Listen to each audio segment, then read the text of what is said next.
फिर प्यार नाल बोलो सारे, आखो वाहिगुरू जी का खालसा वाहिगुरू जी की फतेह। थक ते नहीं गए तुसीं? अच्छा, अक भी नहीं गए। एक हुंदा है थकना, एक हुंदा है अकना। ये दो शब्द ने। थकदे असीं शरीरक तौर ते, थकदे कदों आ? ते शरीरक तौर ते तुसीं किहड़े बुढ़े हो गए हो, अजे तां तुसीं जवानी च आउणा है, फिर बुढ़ापे वाल जाना है। ते अकना पता की हुंदा? अकना हुंदा है मानसिक तौर ते, मन करके कि मेरा हुण कुछ सुणन नूं दिल नहीं करदा, मैं बोर हो गया। पर वैसे जिहड़ी गुरमत है, साडे बजुर्गां दा जिहड़ा विरसा है, जिहड़ी साडी सिੱਖੀ है, ये बहुत मिठी है ते बहुत प्यारी है।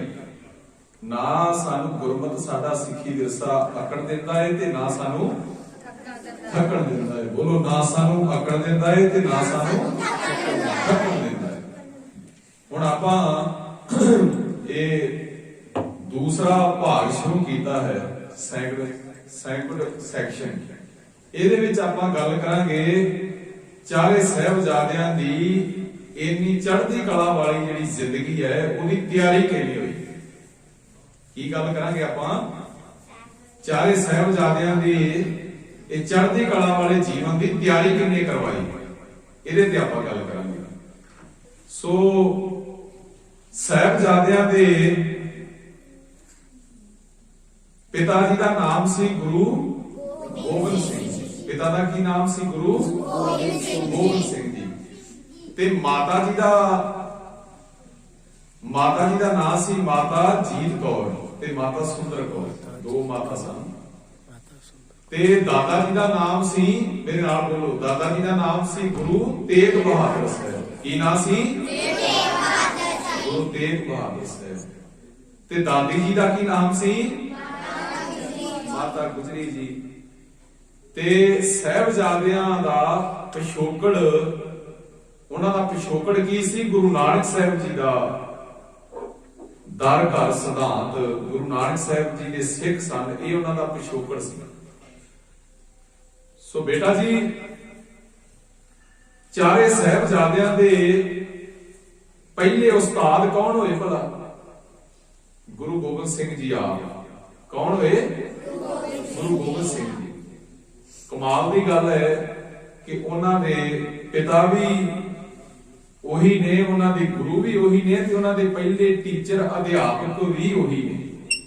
ਤਾਂ ਹੀ ਆਪਾਂ ਇਹ ਸਾਂਝ ਪਾ ਰਹੇ ਹਾਂ ਨਾ ਕਿ ਛੋਟੀਆਂ ਛੋਟੀਆਂ ਉਮਰਾਂ ਦੇ ਵਿੱਚ ਇੰਨੀਆਂ ਵੱਡੀਆਂ ਕੁਰਬਾਨੀਆਂ ਤਾਂ ਉਹਨਾਂ ਨੇ ਕੀਤੀਆਂ, ਕਿਉਂਕਿ ਉਹਨਾਂ ਦੇ ਪਿੱਛੇ ਜਿਹੜੀ ਦੇਣ ਹੈ, ਜਿਹੜੀ ਤਿਆਰੀ ਕਰਵਾਈ ਹੈ, ਜਿਹੜੀ ਮਿਹਨਤ ਕਰਵਾਈ ਹੈ, ਉਹ ਗੁਰੂ ਗੋਬਿੰਦ ਸਿੰਘ ਨੇ ਆਪਣੀ ਨਿਗਰਾਨੀ ਅਗਵਾਈ ਵਿੱਚ ਕਰਵਾਈ ਹੈ। ਤੇ ਮਾਤਾ ਗੁਜਰ ਕੌਰ ਜੀ ਦਾ ਬਹੁਤ ਵੱਡਾ ਯੋਗਦਾਨ ਹੈ। ਕਿਹਦਾ ਯੋਗਦਾਨ ਹੈ? ਮਾਤਾ ਗੁਜਰ ਕੌਰ ਜੀ ਦਾ। ਛੋਟੀ ਛੋਟੀ ਉਮਰ ਦੇ ਵਿੱਚ ਹੀ ਇਹਨਾਂ ਸਾਹਿਬਜ਼ਾਦਿਆਂ ਨੂੰ ਦਸਤਾਰਾਂ ਬੰਨ੍ਹਣੀਆਂ ਸਿਖਾ ਦਿੱਤੀਆਂ। ਕੀ ਸਿਖਾਤਾ? ਦਸਤਾਰਾਂ ਬੰਨ੍ਹਣੀਆਂ ਸਿਖਾ ਦਿੱਤੀਆਂ। ਛੋਟੀ ਛੋਟੀ ਉਮਰ ਦੇ ਵਿੱਚ ਹੀ ਬਾਣੀ ਪੜ੍ਹਨ ਲੱਗ ਪਏ, ਬਾਣੀ ਸਿੱਖ ਲਈ। ਛੋਟੀ ਛੋਟੀ ਉਮਰ ਦੇ ਵਿੱਚ ਹੀ ਜਿਹੜੀ ਖਾਲਸਾਈ ਖੇਡ ਸੀ ਉਹਦੇ ਵਿੱਚ ਪ੍ਰਪਾਕ ਹੋ ਗਏ। ਤੁਹਾਨੂੰ ਪਤਾ ਖਾਲਸਾਈ ਖੇਡ ਕਿਹੜੀ ਹੈ? ਹੁਣ ਜਿਹੜੀਆਂ ਗੇਮਸ ਨੇ, ਹੁਣ ਤਾਂ ਮਾੜਾ ਰੁਝਾਨ ਚੱਲ ਪਿਆ ਨਾ ਕਿ ਬਹੁਤ ਸਾਰੇ ਅੱਜ ਸਾਡੇ ਸਮਾਜ ਦੇ ਬੱਚਿਆਂ ਨੂੰ ਛੱਡ ਕੇ ਵੱਡੀਆਂ ਉਮਰਾਂ ਵਾਲੇ ਜਿਹੜੇ ਨੇ, ਉਹ ਕਿਹੜੀ ਖੇਡ ਖੇਡਦੇ ਨੇ? ਜਿਹੜੀ ਆ ਮੋਬਾਈਲ ਤੇ ਗੇਮ ਚੱਲਦੀ ਹੈ। ਕਿਹੜੀ? ਉਹ ਪਬਜੀ ਦਾ ਕੌਣ ਨਾਂ ਲੈ ਰਿਹਾ ਵਿੱਚੋਂ? ਉਹ ਬੜੀ ਮਾੜੀ ਹੈ। ਤੁਹਾਨੂੰ ਪਤਾ ਹੈ, ਪਿਛਲੇ ਦਿਨੀ ਇੱਕ ਖਬਰ ਆਈ ਸੀ ਮੀਡੀਆ ਵਿੱਚ, ਚੰਡੀਗੜ੍ਹ ਦੇ ਇੱਕ ਬੱਚੇ ਨੇ, ਵੱਡੀ ਉਮਰ ਦਾ ਸੀ ਬੱਚਾ ਨਹੀਂ ਸੀ ਉਹਨੇ ਆਪਣੇ ਪਰਿਵਾਰ ਦਾ ਲੱਖਾਂ ਰੁਪਈਆ ਪਬਜੀ ਦੇ ਵਿੱਚ ਉਜਾੜ ਦਿੱਤਾ। ਲੱਖਾਂ ਰੁਪਈਆ ਉਹਨੇ ਆਪਣੇ ਮਾਪਿਆਂ ਦਾ ਬਰਬਾਦ ਕਰ ਦਿੱਤਾ ਪਬਜੀ ਗੇਮ ਦੇ ਵਿੱਚ।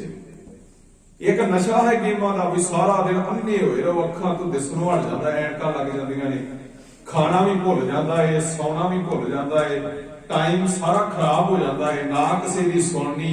ਹੁਣ ਤਾਂ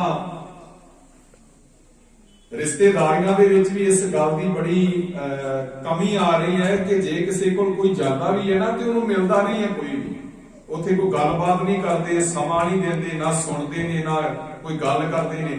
ਬਸ ਜਿੱਥੇ ਪਲੱਗ ਹੁੰਦਾ ਹੈ ਨਾ, ਉੱਥੇ ਨਾਲ ਚਾਰਜ ਲਾ ਲੈਂਦੇ ਨੇ ਤੇ ਉੱਥੇ ਫੋਨ। ਬਸ पता नहीं किन्ने सॉफ्टवेयर चल पे ने, किन्नियां गेमां ने, ना इन्हां गेमां दा कोई एंड हो रहा है, ना मोबाइल की दुनिया का एंड हो रहा है। हाँ बंदे का जरूर एंड हो रहा है। एंड किहदा हो रहा है? हाँ बंदे का जरूर एंड हो रहा है, ते कईयां दा हो रहा है, ते कईयां दा हो जाना है।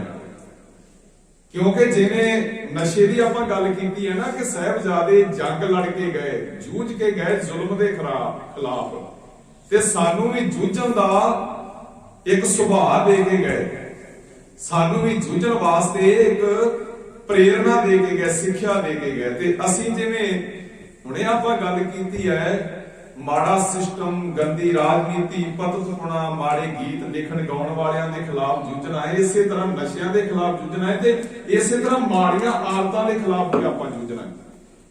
ਜਿਹੜੀਆਂ ਇਹ ਚੀਜ਼ਾਂ ਨੇ ਨਾ, ਇਹ ਵੀ ਇੱਕ ਨਸ਼ਾ ਹੈ। ਨਸ਼ਾ ਹੀ ਹੈ ਵੀ ਸਾਰਾ ਦਿਨ ਆਪਣੇ ਆਪ ਨੂੰ ਗਵਾ ਕੇ ਰੱਖਣਾ। ਸੋ ਖਾਲਸਾ ਖੇਡ ਕਿਹੜੀ ਹੈ ਬੇਟਾ, ਜਿਹੜੀ ਸਾਹਿਬਜ਼ਾਦੇ ਛੋਟੀ ਉਮਰ ਦੇ ਵਿੱਚ ਖੇਡਣ ਲੱਗ ਪਏ? ਹਾਂ ਆ ਬੱਚਾ ਦੱਸੇ, ਹਾਂ ਖੜਾ ਹੋ ਕੇ ਦੱਸੋ। Very good. ਕਿਹੜੀ ਖੇਡ ਹੈ? ਗੱਤਕਾ। ਖਾਲਸਾ ਖੇਡ ਕਿਹੜੀ ਹੈ? ਗੱਤਕਾ। ਗੱਤਕਾ ਖਾਲਸਾ ਖੇਡ ਹੈ ਜਿਹੜੀ ਸਾਹਿਬਜ਼ਾਦਿਆਂ ਨੂੰ ਵਿਰਾਸਤ ਵਿੱਚ ਮਿਲੀ ਹੈ। ਮਾਰਸ਼ਲ ਖੇਡ ਹੈ, ਮਾਰਸ਼ਲ ਆਰਟ ਹੈ ਵੀ ਇੱਕ ਚੰਗਾ ਹਥਿਆਰ ਚਲਾਉਣ ਵਾਲਾ, ਗੱਤਕਾ ਖੇਡਣ ਵਾਲਾ ਜਿਹੜਾ ਹੈ ਨਾ, ਉਹ 10 ਬੰਦਿਆਂ ਨੂੰ ਵੀ ਆਪਣੇ ਲਾਗੇ ਨਹੀਂ ਆਉਣ ਦਿੰਦਾ। ਸੋ ਇਹਦੇ ਨਾਲ ਕੀ ਹੁੰਦਾ ਹੈ? ਵਰਜਿਸ਼ ਵੀ ਹੁੰਦੀ ਹੈ। ਤੁਹਾਨੂੰ ਪਤਾ ਪਿਛਲੇ ਸਮੇਂ ਵਿੱਚ ਸਾਡੇ ਵੱਡੇ ਵੱਡੇ ਜਿਹੜੇ ਆਗੂ ਸੀ ਨਾ, ਉਹ ਵੀ ਇਹ ਗੱਲ ਬਿਆਨ ਦੇਣ ਲੱਗ ਪਏ ਕਿ ਗੁਰਦੁਆਰਿਆਂ ਦੇ ਵਿੱਚ ਯੋਗਾ ਕਰਵਾਓ। ਕੀ ਕਰਵਾਓ? ਉਹ ਰਾਮਦੇਵ ਦੇ ਪਿੱਛੇ ਲੱਗ ਗਏ। ਪਰ ਸਾਨੂੰ ਗੁਰੂ ਸਾਹਿਬ ਨੇ ਕਿਹਾ ਨਹੀਂ, ਯੋਗੇ ਨਹੀਂ ਕਰਨੇ। ਕੀ ਕਰਨਾ ਹੈ? ਮਿਹਨਤ ਕਰਨੀ ਹੈ, ਘਰ ਦਾ ਕੰਮ ਕਰਨਾ ਹੈ, ਸਕੂਲ ਦੀ ਪੜ੍ਹਾਈ ਕਰਨੀ ਹੈ, ਤੇ ਨਾਲ ਆ ਖਾਲਸਾਈ ਖੇਡ ਸਿੱਖਣੀ ਹੈ, ਗੱਤਕਾ ਖੇਡਣਾ। ਜਦੋਂ ਅਸੀਂ ਗੱਤਕਾ ਖੇਡਦੇ ਹਾਂ ਤੇ ਸਾਡੇ ਸਰੀਰ ਦੇ ਸਾਰੇ ਅੰਗ ਜਿਹੜੇ ਨੇ ਨਾ, ਸਰੀਰ ਦੇ ਬੋਡੀ ਦੇ ਜਿਹੜੇ ਸਾਰੇ ਅੰਗ ਨੇ, ਉਹਨਾਂ ਦੀ ਵਰਜਿਸ਼ ਹੁੰਦੀ ਹੈ। ਕੀ ਹੁੰਦੀ ਹੈ? ਵਰਜਿਸ਼ ਹੁੰਦੀ ਹੈ। ਸਾਨੂੰ ਖਾਧਾ ਵੀ ਪਚ ਜਾਂਦਾ ਹੈ, ਸਾਡੀ ਹਾਈਟ ਵੀ ਵੱਧਦੀ ਹੈ, ਸਰੀਰ ਖੁੱਲਦਾ ਵੀ ਹੈ, ਫੁੱਲਦਾ ਵੀ ਹੈ, ਬੋਡੀ ਸਾਡੀ ਤਰੱਕੀ ਕਰਦੀ ਹੈ। ਛੋਟੀ ਉਮਰ ਦੇ ਵਿੱਚ ਸਾਹਿਬਜ਼ਾਦੇ ਤਾਂ ਏਡੀ ਵੱਡੀ ਤਰੱਕੀ ਕਰ ਗਏ ਕਿਉਂਕਿ ਉਹਨਾਂ ਨੂੰ ਖਾਲਸਾਈ ਖੇਡ ਦੀ ਸਿਖਲਾਈ ਪਰਿਵਾਰ ਚੋਂ ਪ੍ਰਾਪਤ ਹੋ ਗਈ। ਫਿਰ ਬੇਟਾ ਸਾਹਿਬਜ਼ਾਦੇ ਨਿੱਕੀ ਨਿੱਕੀ ਉਮਰ ਹੈ ਤੇ ਜ਼ਾਲਮ ਦੇ ਸਾਹਮਣੇ ਹਰ ਸਵਾਲ ਦਾ ਜਵਾਬ ਪਤਾ ਕਿਉਂ ਦਿੰਦੇ ਨੇ? ਚੜ੍ਹਦੀ ਕਲਾ ਦੇ ਨਾਲ, ਕਿਉਂਕਿ ਉਹਨਾਂ ਨੇ ਆਪਣਾ ਵਿਰਸਾ ਪੜਿਆ ਸੀ। ਕੀ ਪੜਿਆ ਸੀ? ਇਕਾਗਰਤਾ ਬਣਾਓ ਸਾਰੇ ਬੱਚੇ ਇੱਕ ਵਾਰ, ਸਾਰੇ ਬੱਚੇ ਇੱਕ ਵਾਰ ਇਕਾਗਰਤਾ ਬਣਾਓ। ਮੇਰੇ ਪਿੱਛੇ ਬੋਲਿਓ, ਨਾਰਾ ਬੋਲਦੇ ਆਪਾਂ ਸਾਰਿਆਂ ਨੇ ਪਿੱਛੇ ਮੇਰੇ ਬੋਲਣਾ ਹੈ। ਇੱਕ ਮੈਂ ਨਾਰਾ ਬੋਲਣ ਲੱਗਾ ਹੈ, ਤੁਸੀਂ ਮੇਰੇ ਮਗਰ ਬੋਲਿਓ। ਫਿਰ ਥੋੜਾ ਜਿਹਾ ਤੁਹਾਡੇ 'ਚ ਚੁਸਤੀ ਆਵੇਗੀ, ਫੁਰਤੀ ਆਵੇਗੀ, ਜਿਹੜੀ ਆਲਸ ਦਲਿੱਦਰ ਪਿਆ ਹੈ ਨਾ ਤੁਹਾਡੇ 'ਚ ਰਹਿ ਜਾਵੇਗਾ। ਇੱਧਰ ਉੱਧਰ ਨਹੀਂ ਦੇਖਣਾ ਕਿਸੇ ਨੇ, ਮੇਰੇ ਪਿੱਛੇ ਬੋਲਣਾ। ਇੱਕ ਨਾ ਪੰਜਾਬ ਦੇ ਵਿੱਚ ਕਲਾਕਾਰਾਂ ਨੇ ਨਾਰਾ ਲਾਇਆ ਸੀ, ਮੈਂ ਗੁਰੂ ਦੀ ਹਜ਼ੂਰੀ 'ਚ ਖਿਮਾ ਮੁਆਫੀ ਮੰਗ ਕੇ ਬੋਲਣ ਲੱਗਾ ਹੈ ਕਿ ਆਪਣਾ ਪੰਜਾਬ ਹੋਵੇ, ਅੱਗੇ ਨਹੀਂ ਬੋਲਣਾ। ਅੱਗੇ ਨਾ ਬੋਲਿਓ, ਪਤਾ ਹੈ ਨਾ ਤੁਹਾਨੂੰ ਉਹ ਨਾਰਾ ਲਾਇਆ ਸੀ, ਪਰ ਇਹਨੂੰ ਬਦਲਿਆ ਗਿਆ ਨਾਰੇ ਨੂੰ। ਹੁਣ ਤੁਸੀਂ ਮੇਰੇ ਮਗਰ ਬੋਲਣਾ ਹੈ, ਮੈਂ ਬੋਲਾਂਗਾ, ਤੁਸੀਂ ਮਗਰ ਮਗਰ ਮੇਰੇ ਬੋਲਿਓ। ਆਪਣਾ ਪੰਜਾਬ ਹੋਵੇ, ਆਪਣਾ ਪੰਜਾਬ ਹੋਵੇ। ਫਿਰ ਬੋਲੋ, ਆਪਣਾ ਪੰਜਾਬ ਹੋਵੇ, ਆਪਣਾ ਪੰਜਾਬ ਹੋਵੇ। ਹੱਥ 'ਚ ਕਿਤਾਬ ਹੋਵੇ, ਹੱਥ 'ਚ ਕਿਤਾਬ ਹੋਵੇ। ਆਪਣਾ ਪੰਜਾਬ ਹੋਵੇ, ਆਪਣਾ ਪੰਜਾਬ ਹੋਵੇ। ਹੱਥ 'ਚ ਕਿਤਾਬ ਹੋਵੇ, ਹੱਥ 'ਚ ਕਿਤਾਬ ਹੋਵੇ। ਪੜਾਂਗੇ ਪੜਾਵਾਂਗੇ, ਪੜਾਂਗੇ ਪੜਾਵਾਂਗੇ। ਅੱਗੇ ਵਧਦੇ ਜਾਵਾਂਗੇ, ਪੜਾਂਗੇ ਪੜਾਵਾਂਗੇ, ਪੜਾਂਗੇ ਪੜਾਵਾਂਗੇ। ਅੱਗੇ ਵਧਦੇ ਜਾਵਾਂਗੇ, ਅੱਗੇ ਵਧਦੇ ਜਾਵਾਂਗੇ। ਇਹ ਨਾਰੇ ਨੂੰ ਬਦਲ ਦਿੱਤਾ ਗਿਆ ਕਿ ਇਹ ਹੈ ਸਾਡਾ ਸੁਪਨਾ, ਇਹ ਅਸੀਂ ਕਰਨਾ ਹੈ ਕਿ ਪੰਜਾਬ ਦੇ ਵਸਨੀਕ ਆ, ਪੜ੍ਹਨਾ ਹੈ, ਪੜਾਉਣਾ ਹੈ, ਆਪ ਅੱਗੇ ਵਧਣਾ ਹੈ ਤੇ ਦੂਜਿਆਂ ਨੂੰ ਨਾਲ ਆਪਣੇ ਅੱਗੇ ਵਧਾਉਣਾ ਹੈ। ਇਹ ਕੀ ਹੈ? ਸਿੱਖ ਦਾ ਸੁਪਨਾ, ਸਿੱਖ ਦੀ ਅਰਦਾਸ। ਸੋ ਪੁੱਤਰ, ਆਪਾਂ ਗੱਲ ਕਰ ਰਹੇ ਸੀ ਕਿ ਸਾਹਿਬਜ਼ਾਦਿਆਂ ਨੇ ਛੋਟੀ ਉਮਰ ਦੇ ਵਿੱਚ ਵੱਡੀਆਂ ਉਮਰਾਂ ਵਾਲਿਆਂ ਦਾ ਮੁਕਾਬਲਾ ਕਿਵੇਂ ਕੀਤਾ? ਸਵਾਲਾਂ ਦੇ ਜਵਾਬ ਦਿੱਤੇ। ਉਹ ਪਤਾ ਕੀ ਕਹਿੰਦੇ ਸਨ? ਉਹ ਕਹਿੰਦੇ ਸੀ ਤੁਹਾਡਾ ਗੁਰੂ, ਤੁਹਾਡਾ ਪਿਤਾ ਤੁਹਾਡੇ ਨਾਲ ਨਹੀਂ ਹੈ, ਤੁਸੀਂ ਉਹਦੇ ਨਾਲੋਂ ਵਿਛੜੇ ਹੋਏ ਹੋ। ਬਾਬਾ ਜੋਰਾਵਰ ਸਿੰਘ ਤੇ ਫਤਿਹ ਸਿੰਘ ਨੂੰ ਕਹਿੰਦਾ ਵਜ਼ੀਰ ਖਾਨ ਦੇ ਦਰਬਾਰੀ ਕਿ ਤੁਹਾਡਾ ਪਿਤਾ, ਤੁਹਾਡਾ ਗੁਰੂ, ਤੁਹਾਡਾ ਪਰਿਵਾਰ ਤੁਹਾਡੇ ਨਾਲ ਨਹੀਂ ਹੈ, ਤੁਸੀਂ ਤਾਂ ਇਕੱਲੇ ਹੋ। ਤੇ ਭਲਾ ਉਹਨਾਂ ਨੇ ਕੀ ਜਵਾਬ ਦਿੱਤਾ ਇਸ ਗੱਲ ਦਾ? ਕਹਿਣ ਲੱਗੇ ਤੁਹਾਨੂੰ ਲੱਗਦਾ ਹੈ ਜ਼ਾਲਮਾ ਅਸੀਂ ਇਕੱਲੇ ਆ ਤੇ ਸਾਡੇ ਨਾਲ ਕੀ ਹੈ? ਸੋ ਸਤਿਗੁਰ ਪਿਆਰਾ ਮੇਰੇ ਨਾਲ ਹੈ, ਜਿੱਥੇ ਕਿੱਥੇ ਮੈਨੂੰ ਲੈ ਛਡਾਈ। ਗੁਰ ਮੇਰੇ ਸੰਗ ਸਦਾ ਹੈ ਨਾਲੇ। ਕਹਿਣ ਲੱਗੇ ਸਾਡਾ ਗੁਰੂ ਸਰੀਰ ਕਰਕੇ ਵੀ ਨਹੀਂ ਹੈ ਤੇ ਸਾਡਾ ਗੁਰੂ ਬਾਣੀ ਕਰਕੇ ਵੀ ਹੈ, ਸ਼ਬਦ ਕਰਕੇ ਵੀ ਹੈ। ਅਸੀਂ ਕਿਸ ਨਾਲ ਜੁੜੇ ਆ? ਇੱਕ ਓੰਕਾਰ ਦੇ ਨਾਲ। ਸਾਹਿਬਜ਼ਾਦੇ ਕਿਹੜਾ ਪਾਠ ਕਰਦੇ ਸੀ? ਮੂਲ ਮੰਤਰ ਦਾ, ਇੱਕ ਓੰਕਾਰ ਕਰਤਾ ਪੁਰਖ ਨਿਰਵੈਰ ਅਜੂਨੀ ਗੁਰ ਪ੍ਰਸਾਦ। ਇਸ ਤਰ੍ਹਾਂ ਸਾਹਿਬਜ਼ਾਦੇ ਗੁਰ ਪ੍ਰਸਾਦ ਤੱਕ ਮੂਲ ਮੰਤਰ ਦਾ ਪਾਠ ਕਰਦੇ ਸਨ, ਵਾਹਿਗੁਰੂ ਵਾਹਿਗੁਰੂ ਦਾ ਸਿਮਰਨ ਕਰਦੇ ਸਨ, ਬਾਣੀ ਪੜ੍ਹਦੇ ਸਨ। ਤੇ ਕੀ ਪੜ੍ਹਦੇ ਸੀ? ਭੈ ਕਾਹੂ ਕੋ ਦੇਤ ਨੈ, ਨੈ ਭੈ ਮਾਨਕ ਆਣ, ਨਾ ਡਰਨਾ ਤੇ ਨਾ ਡਰਾਉਣਾ। ਅੱਜ ਪਤਾ ਕੀ ਹੁੰਦਾ, ਸਾਨੂੰ ਡਰਾਇਆ ਬੜਾ ਜਾਂਦਾ ਹੈ। ਛੋਟੀ ਉਮਰ ਦੇ ਵਿੱਚ ਬੱਚੇ ਕਈ ਸਹਿਮੇ ਰਹਿੰਦੇ ਨੇ, ਡਰੇ ਰਹਿੰਦੇ ਨੇ। ਸਾਹਿਬਜ਼ਾਦੇ ਨਿਰਭਉ ਸਨ, ਨਿਰਭਉ ਦਾ ਪਾਠ ਕਰਦੇ ਸਨ, ਡਰਦੇ ਨਹੀਂ ਸਨ, ਨਾ ਡਰਾਉਂਦੇ ਸਨ। ਸਾਡਾ ਵੀ ਸੁਭਾਅ ਬੇਟਾ ਇਦਾਂ ਦਾ ਹੋਣਾ ਚਾਹੀਦਾ ਹੈ, ਨਾ ਅਸੀਂ ਡਰਨਾ ਤੇ ਨਾ ਡਰਾਉਣਾ। ਹੁਣ ਕੀ ਕਿਹਾ ਜਾਂਦਾ? ਹਾਏ ਭੂਤ, ਹਾਏ ਪ੍ਰੇਤ, ਹਾਏ ਚੀਜ਼ ਹੁੰਦੀ ਹੈ, ਹਾਏ ਛਾਇਆ ਹੁੰਦੀ ਹੈ, ਹਾਏ ਕਿਸੇ ਨੇ ਕੁਝ ਕੀਤਾ ਨਾ ਹੋਵੇ। ਵੱਡੀ ਉਮਰ ਵਾਲੇ ਜਿਹੜੇ ਨੇ ਨਾ, ਉਹ ਬਿੱਲੀ ਤੋਂ ਡਰੀ ਜਾਂਦੇ ਨੇ। ਉਦਾਂ ਕਹਿੰਦੇ ਅਸੀਂ ਬੜੇ ਵੱਡੇ ਆ, ਬੜੇ ਦਲੇਰ ਆ, ਬੜੇ ਮਹਾਨ ਆ, ਤੇ ਬਿੱਲੀ ਤੋਂ ਡਰ ਜਾਂਦੇ ਨੇ। ਬਿੱਲੀ ਰਸਤਾ ਕੱਟਦੇ ਤੇ ਘਰ ਨੂੰ ਮੋੜ ਆਉਂਦੇ ਨੇ ਵਾਪਸ। ਵਾਹ ਜਵਾਨੋ ਤੁਹਾਡੇ, ਇਹ ਕਿਹੜਾ ਸੁਭਾਅ ਹੈ? ਡਰਾਕਲ ਸੁਭਾਅ, ਡਰਿਆ ਹੋਇਆ ਸੁਭਾਅ। ਗੁਰਬਾਣੀ ਸਾਨੂੰ ਕੀ ਬਣਾਉਂਦੀ ਹੈ? ਦਲੇਰ। ਕੀ ਬਣਾਉਂਦੀ ਹੈ? ਦਲੇਰ ਬਣਾਉਂਦੀ ਹੈ, ਯੋਧੇ ਬਣਾਉਂਦੀ ਹੈ, ਸੂਰਮੇ ਬਣਾਉਂਦੀ ਹੈ। ਤੇ ਅੱਜ ਇਸ ਤਰ੍ਹਾਂ ਦਾ ਸੁਭਾਅ ਬਣ ਗਿਆ ਕਿ ਉਮਰ ਵੱਡੀ ਹੈ ਪਰ ਬੰਦਾ ਡਰੂ ਵਾਲਾ ਸੁਭਾਅ ਲਈ ਫਿਰਦਾ ਹੈ। ਸਾਹਿਬਜ਼ਾਦਿਆਂ ਕੋਲ ਇਦਾਂ ਦਾ ਸੁਭਾਅ ਨਹੀਂ ਸੀ, ਕਿਉਂਕਿ ਮਾਤਾ ਜੀ ਨੇ ਤੇ ਪਿਤਾ ਗੁਰੂ ਜੀ ਨੇ ਉਹਨਾਂ ਨੂੰ ਗੁਰਬਾਣੀ ਦੀ ਸਿੱਖਿਆ ਦੇ ਕੇ ਇਤਿਹਾਸ ਤੋਂ ਜਾਣੂ ਕਰਵਾ ਕੇ ਉਹਨਾਂ ਨੂੰ ਦਲੇਰ ਤੇ ਧੜਕ ਬਣਾ ਦਿੱਤਾ ਸੀ।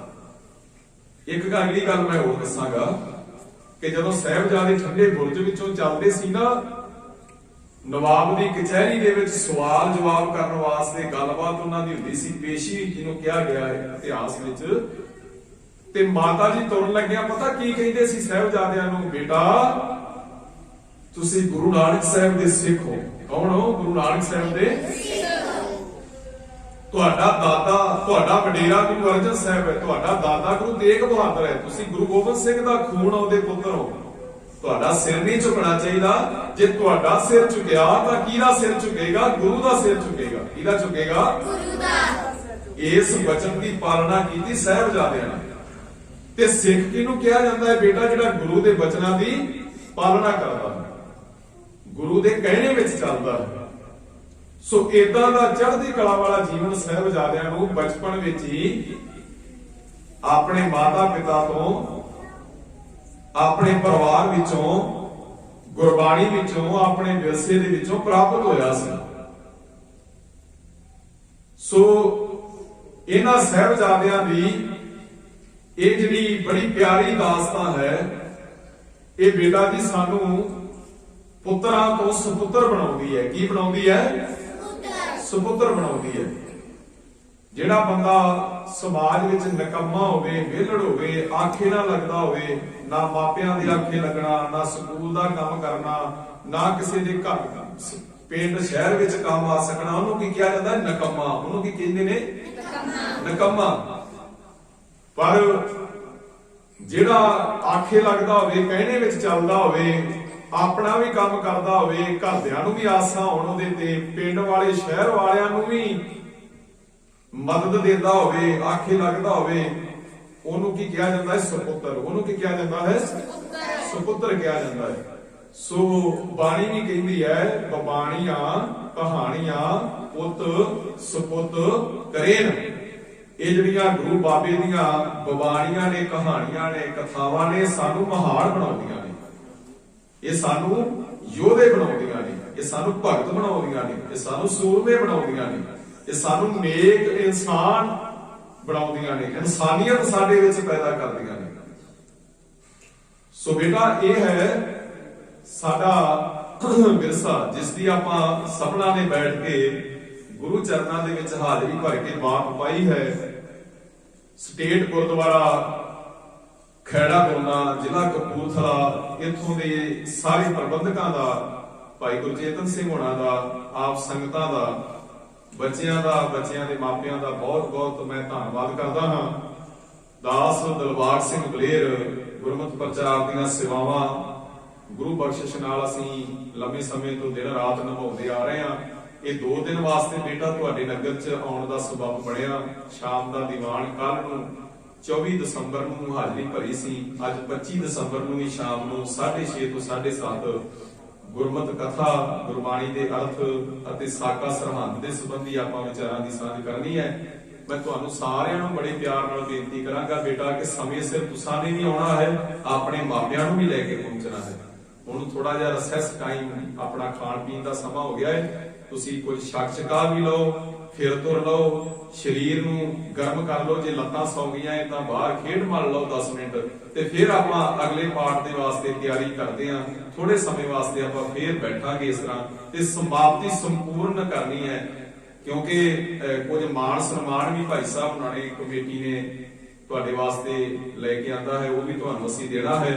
ਸੋ ਮੈਂ ਇੱਥੇ ਫਤਿਹ ਬੁਲਾਉਂਦਾ ਹਾਂ। ਇਹ 2 ਪਾਠ ਆਪਾਂ 2 ਭਾਗਾਂ ਵਿੱਚ ਗੱਲ ਕਰ ਲਈ ਹੈ। ਇਸ ਤੋਂ ਅਗਲਾ ਪ੍ਰੋਗਰਾਮ ਅਸੀਂ ਫਿਰ ਤੁਹਾਨੂੰ ਮੈਂ ਬੇਨਤੀ ਕਰਾਂਗਾ ਭਾਈ ਸਾਹਿਬ ਤੁਹਾਡੇ ਨਾਲ ਸਾਂਝ ਪਾਉਣਾ। ਫਤਿਹ ਬੁਲਾਓ। ਵਾਹਿਗੁਰੂ ਜੀ ਕਾ ਮੇਰੀ ਗੱਲ ਇਸ ਸਟੇਜ ਤੋਂ ਜਿਹੜਾ ਆਪਾਂ ਪ੍ਰੋਗਰਾਮ ਤੁਹਾਡੇ ਸਾਹਮਣੇ ਪੇਸ਼ ਕੀਤਾ ਹੈ, ਤੁਹਾਨੂੰ ਕਿੰਨਾ ਕੁ ਸਮਝ ਲੱਗਾ ਹੈ, ਕਿੰਨਾ ਕੁ ਵਧੀਆ ਲੱਗਾ, ਤੁਸੀਂ ਇਹਨਾਂ ਗੱਲਾਂ ਨਾਲ ਕਿੰਨਾ ਕੁ ਸਹਿਮਤ ਹੋ, ਪਿਆਰ ਕਰਦੇ ਹੋ, ਤੁਹਾਡੀ ਫਤਿਹ 'ਚੋਂ ਪਤਾ ਲੱਗਣਾ। ਤੇ ਜੇ ਤਾਂ ਤੁਹਾਨੂੰ ਇਹ ਗੱਲਾਂ ਪਿਆਰੀਆਂ ਲੱਗਦੀਆਂ ਨੇ, ਚੰਗੀਆਂ ਲੱਗੀਆਂ ਨੇ, ਤੁਹਾਨੂੰ ਲੱਗਦਾ ਹੈ ਕਿ ਇਹ ਗੱਲਾਂ ਅਸੀਂ ਜ਼ਿੰਦਗੀ 'ਚ ਅਪਣਾਵਾਂਗੇ, ਨਿਭਾਵਾਂਗੇ, ਤੇ ਫਿਰ ਤੋਂ ਚੜ੍ਹਦੀ ਕਲਾ ਨਾਲ ਜਵਾਬ ਦਿਓ, ਤੁਹਾਡੀ ਫਤਿਹ 'ਚੋਂ ਮੈਨੂੰ ਪਤਾ ਲੱਗ ਜਾਣਾ। ਵਾਹਿਗੁਰੂ ਜੀ ਕਾ ਖਾਲਸਾ, ਵਾਹਿਗੁਰੂ ਜੀ ਕੀ ਫਤਿਹ। ਬੱਚਿਓ, ਬਹੁਤ ਵਧੀਆ ਗੱਲਾਂ ਭਾਈ ਸਾਹਿਬ ਜੀ ਉਹਨਾਂ ਨੇ ਤੁਹਾਡੇ ਨਾਲ ਸਾਂਝੀਆਂ ਕੀਤੀਆਂ, ਤੇ ਮੈਨੂੰ ਲੱਗਦਾ ਥੋੜਾ ਜਿਹਾ ਥਕਾਵਟ ਜੀ ਵੀ ਹੋਈ ਹੋਊਗੀ ਕਿ ਨਹੀਂ? Very good. ਕਿਉਂਕਿ ਜਦੋਂ ਆਪਾਂ ਚੰਗੀਆਂ ਗੱਲਾਂ ਸਿੱਖਦੇ ਹਾਂ, ਮਨ ਸਾਡਾ ਉਹਦੇ ਨਾਲ ਜੁੜਿਆ ਹੁੰਦਾ, ਤੇ ਫਿਰ ਸਾਨੂੰ ਥਕਾਵਟ। ਅੱਛਾ, ਇੱਕ ਗੱਲ ਕਰਿਓ ਨੋਟ, ਤੁਸੀਂ ਘਰ 'ਚ ਟੀਵੀ ਦੇਖਦੇ ਨਾ, ਜੇ ਉੱਥੇ ਕੋਈ ਪ੍ਰੋਗਰਾਮ ਇੰਟਰਸਟਿੰਗ ਚੱਲਦਾ ਹੋਵੇ, ਵਧੀਆ ਪ੍ਰੋਗਰਾਮ ਉੱਤੇ ਕੋਈ ਚੱਲਦਾ ਹੋਵੇ, ਤੇ ਤੁਹਾਨੂੰ ਨੀਂਦ ਆਊਗੀ, ਥਕਾਵਟ ਹੋਊਗੀ, ਵਾਸੀਆਂ ਆਉਣਗੀਆਂ? ਨਹੀਂ ਆਉਣਗੀਆਂ। ਸ਼ਾਬਾਸ਼। ਇਹਦਾ ਮਤਲਬ ਕੀ ਹੁੰਦਾ ਪਤਾ? ਇਹਦਾ ਮਤਲਬ ਤੁਸੀਂ ਉਸ ਪ੍ਰੋਗਰਾਮ ਤੋਂ ਇੰਟਰਸਟਡ ਹੋ ਰਹੇ, ਮਤਲਬ ਤੁਸੀਂ ਪ੍ਰਭਾਵਿਤ ਹੋ ਰਹੇ ਆ, ਤੁਹਾਨੂੰ ਸਮਝ ਆ ਰਹੀ ਹੈ ਉਹਨਾਂ ਚੀਜ਼ਾਂ ਦੀ, ਤੁਸੀਂ ਉਹਦੇ ਨਾਲ ਜੁੜੇ ਹੁੰਦੇ ਆ, ਤੁਹਾਡਾ ਮਨ ਜਿਹੜਾ ਵਾ ਐਕਟਿਵ ਰਹਿੰਦਾ, ਬਿਲਕੁਲ ਐਕਟਿਵ, ਚੁਸਤ ਜਿਹਨੂੰ ਕਹਿੰਦੇ ਆ। ਤੇ ਜਦੋਂ ਪਹਿਲਾਂ ਸਾਡੇ ਕੋਲ ਕੋਈ ਖਬਰ ਵਾਲਾ ਚੈਨਲ ਹੋਵੇ ਜਾਂ ਕੋਈ ਹੋਰ ਇਦਾਂ ਦਾ ਊਟ-ਪਟਾਂਗ ਚੈਨਲ ਹੋਵੇ, ਤਾਂ ਉਹਦੇ ਤੇ ਫਿਰ ਆਪਾਂ ਨੂੰ ਕੀ ਆਉਣ ਲੱਗ ਪੈਂਦਾ? ਵਾਸੀਆਂ ਆਉਣ ਲੱਗ ਪੈਂਦੀਆਂ, ਨੀਂਦ ਆਉਣ ਲੱਗ ਪੈਂਦੀ ਨਾ, ਸਿੱਧਾ ਉਹਦਾ ਰਿਮੋਟ ਲੈ ਕੇ ਆਪਾਂ ਦੂਸਰਾ ਚੈਨਲ। ਤੇ ਮੈਨੂੰ ਨਹੀਂ ਲੱਗਦਾ ਕਿਸੇ ਵੀ ਬੱਚੇ ਨੂੰ ਕੋਈ ਥਕਾਵਟ ਮਹਿਸੂਸ ਹੋ, ਕਿਉਂਕਿ ਸਾਰਿਆਂ ਦੇ ਚਿਹਰੇ ਖਿੜੇ ਹੋਏ ਆ। ਤੇ ਅੱਜ ਤੇ ਵੈਸੇ ਵੀ ਮਾਲਕ ਦੀ ਕਿਰਪਾ, ਕਿਉਂਕਿ ਆਪਾਂ ਆਪਣੇ ਉਸ ਮਹਾਨ ਸੂਰਬੀਰਾਂ ਦੀ ਯਾਦ ਵਿੱਚ ਬੈਠੇ ਹਾਂ ਜਿਨ੍ਹਾਂ ਨੇ ਚੜ੍ਹਦੀ ਕਲਾ ਦਾ ਸਬੂਤ ਦਿੱਤਾ। ਆਪਾਂ ਤੇ ਇੰਡੀਪੈਂਡੈਂਟ ਆ, ਆਪਾਂ ਤੇ ਆਜ਼ਾਦ ਆ। ਉਹ ਦੁਸ਼ਮਣ ਦੀ ਕੈਦ ਵਿੱਚ ਆਣ ਕੇ ਵੀ ਚੜ੍ਹਦੀ ਕਲਾ 'ਚ ਰਹੇ, ਡੋਲੇ ਨਹੀਂ, ਘਬਰਾਈ ਨਹੀਂ। ਠੀਕ ਹੈ ਜੀ। ਦੇਖੋ, ਸਾਰੀ ਰਾਤ ਠੰਡ ਦੇ ਵਿੱਚੋਂ ਜਾਗਦੇ ਰਹੇ, ਦਿਨੇ ਫਿਰ ਜਦੋਂ ਜਾਂਦੇ ਸੀ ਤਿਆਰ ਹੋ ਕੇ, ਦਾਦੀ ਮਾਂ ਉਹਨਾਂ ਨੂੰ ਭੇਜਦੀ ਸੀਗੀ, ਫਿਰ ਉਹ ਚੜ੍ਹਦੀ ਕਲਾ ਵਿੱਚ ਜਾ ਕੇ ਜੈਕਾਰੇ ਬੋਲਦੇ ਸੀ। ਤਾਂ ਆਪਾਂ ਉਹਨਾਂ ਦੇ ਵਾਰਸ ਆ, ਉਹਨਾਂ ਦੀ ਯਾਦ ਵਿੱਚ ਜੁੜ ਬੈਠੇ ਹਾਂ। ਔਰ ਮੈਨੂੰ ਬਹੁਤ ਖੁਸ਼ੀ ਹੋਈ, ਬਹੁਤ ਸਾਰੇ ਬੱਚੇ, ਮੈਂ ਆਈਡੀਆ ਨਹੀਂ ਸੀ ਲਾਉਂਦਾ ਵੈਸੇ ਇਹਨਾਂ ਜਿੰਨੇ ਬੱਚੇ ਮਤਲਬ ਇੰਟਰਸਟਡ ਹੋਣਗੇ, ਜਾਂ ਜਿੰਨੇ ਬੱਚੇ ਜਾਂ ਉਹਨਾਂ ਦੇ ਮਾਤਾ ਪਿਤਾ ਇਸ ਪਾਸੇ ਵੱਲ ਨੂੰ ਪ੍ਰੇਰਿਤ ਕਰਕੇ ਸਹਿਯੋਗ ਦੇਣਗੇ। ਸ਼ੁਕਰਾਨਾ ਸ੍ਰੀ ਗੁਰੂ ਗ੍ਰੰਥ ਸਾਹਿਬ ਸੱਚੇ ਪਾਤਸ਼ਾਹ ਜੀ ਦਾ, ਜਿਨ੍ਹਾਂ ਦੀ ਅਪਾਰ ਕਿਰਪਾ ਨਾਲ ਇਹ ਬਹੁਤ ਚੜ੍ਹਦੀ ਕਲਾ ਦੇ ਵਿੱਚ ਤੁਸੀਂ ਸਾਰੇ ਜਿਹੜੇ ਆਏ ਹੋ, ਤੇ ਹੁਣ ਤੁਹਾਡੇ ਲਈ ਜਲ ਪਾਣੀ ਦੀ ਸੇਵਾ ਤਿਆਰ ਹੋਈ ਹੈ। ਤੇ ਬਿਲਕੁਲ ਰੌਲਾ ਨਹੀਂ ਪਾਉਣਾ। ਇਹ ਡੋਰ ਆਪਣੇ ਗੁਰਿੰਦਰ ਸਿੰਘ ਜੀ, ਇਹ ਡੋਰ ਤੁਸੀਂ ਖੋਲ ਦਿਓ, ਤੇ ਜੇ ਕਿਸੇ ਬੱਚੇ ਨੇ ਵਾਸ਼ਰੂਮ ਵਗੈਰਾ ਜਾਣਾ ਤੇ ਉਹ ਉਧਰਲੇ ਗੇਟ ਥਾਣੀ ਜਾ ਕੇ ਪਿੱਛੇ ਵਾਰੀ ਵਾਸ਼ਰੂਮ ਚਲੇ ਜਾਓ। ਜੇ ਕਿਸੇ ਨੂੰ ਨਹੀਂ ਕੋਈ ਪ੍ਰੋਬਲਮ ਹੈਗੀ ਤੇ ਉਹ ਇਸ ਗੇਟ ਥਾਣੀ ਇੱਕ ਪਹਿਲੀ ਲਾਈਨ ਉੱਠੋ ਜੀ, ਤੋਂ ਸਾਰੇ ਨਹੀਂ ਉੱਠਣਗੇ। ਸਕੂਲ ਦੇ ਵਿੱਚ ਆਪਾਂ ਕਿੱਦਾਂ ਕਰਦੇ ਹੁੰਦੇ ਵਾਰੀ, ਇਹ ਪਹਿਲੀ ਲਾਈਨ ਉੱਠੋ,